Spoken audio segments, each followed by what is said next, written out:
Bonjour à tous et bienvenue dans votre revue de presse de ce lundi 24 décembre 2018. Les journaux parvenus ce lundi au groupe Médias du Sud s'intéressent quasi exclusivement à l'actualité politique dont les acteurs ne s'accordent plus de répit à mesure qu'approche l'élection présidentielle du 24 février prochain.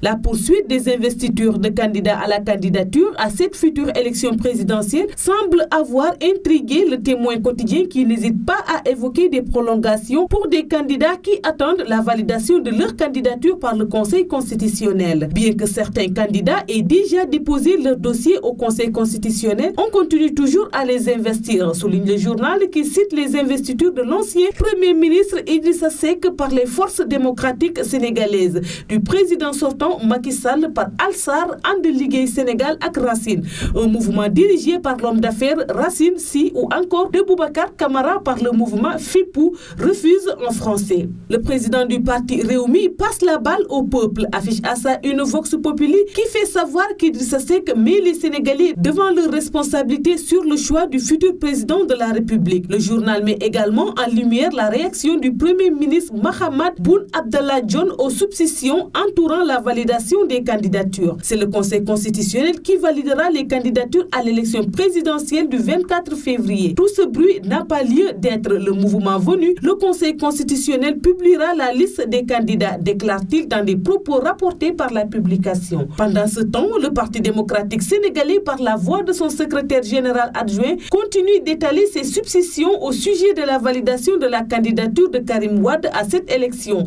Dans les colonnes de Sud Quotidien, Omar Sarr pense que le parti au pouvoir a peur de Wade fils et de l'ancien maire de la capitale Khalifa Ababacar Sall. La candidature du premier est compromise par sa condamnation définitive à 6 ans de prison et à une amende de 138 milliards de francs CFA par la Cour de répression de l'enrichissement illicite, alors que l'ancien responsable du Parti socialiste sera fixé le 3 janvier prochain avec la décision attendue de la Cour suprême sur son pouvoir en cassation. C'est la première fois au Sénégal qu'un président de la République se sert de l'appareil judiciaire pour disqualifier des candidats à l'élection présidentielle.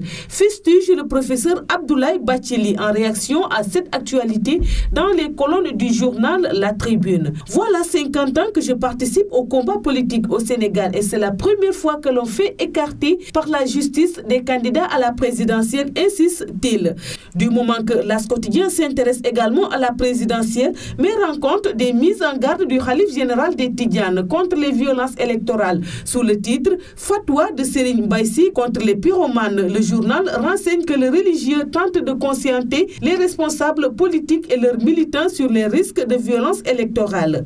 Loin de cette agitation politique, Enquête a préféré entretenir ses lecteurs les difficultés des Sénégalais à disposer d'une habitation à travers un dossier intitulé La hantise d'un toit. Dans l'immobilier, ce sont les pauvres qui trinquent, les riches en profitent et l'État semble impuissant alors que les prix flambent. Fait remarquer le journal qui fait ainsi état d'un accaparement par une minorité alors que la propriété reste hors de portée à l'écrasante majorité des Sénégalais.